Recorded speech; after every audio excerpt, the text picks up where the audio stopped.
ఇలాంటివి విని ఒకరు కాకపోతే ఒకరైనా అర్థం చేసుకుంటారని చెప్తున్నాను.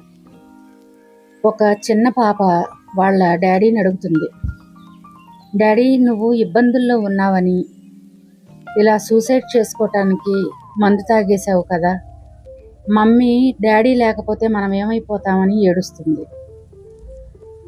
మొన్న తమ్ముడు హ్యాపీ బర్త్డే చేస్తే మన బంధువులు చాలామంది వచ్చారు కదా, మనం ఇల్లు కట్టుకున్నామని చెప్పి ఫంక్షన్ చేస్తే చాలామంది వచ్చారు కదా, వారందరూ మన రిలేటివ్సే కదా, మనం ఇబ్బందుల్లో ఉన్నామంటే మనకు తోడుండరా డాడీ అని అడిగింది.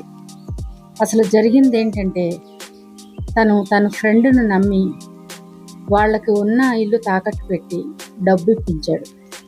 ఆ లోన్లు తను కట్టక లోన్ రికవరీ వాళ్ళు వచ్చి వీళ్ళ ఇంటి మీద పడుతుంటే తిన్ను తట్టుకోలేక సూసైడ్ అటెంప్ట్ చేశాడు.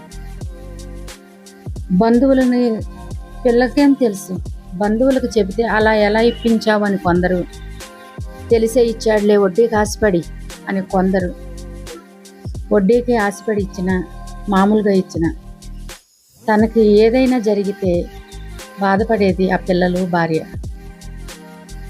మీ బంధువుల్లో కూడా ఇలాంటి ఇబ్బందులు పడేవాళ్ళు చాలామంది ఉంటారు. ఇల్లు కట్టుకున్నప్పుడు వెళ్ళి గిఫ్ట్లు, పెళ్లి చేస్తున్నప్పుడు వెళ్ళి గిఫ్ట్లు ఇలా ఇచ్చే బదులు ఆర్థికంగా చితికిపోయి చాలా ఇబ్బందుల్లో ఉంటున్న వాళ్ళు ఈ రోజుల్లో చాలామంది ఉన్నారు.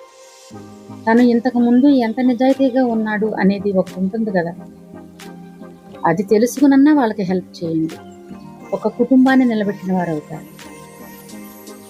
డబ్బుగా సాయం చేయకపోయినా పర్వాలేదు, కనీసం మాటలతో మాత్రం బాధ పెట్టకండి.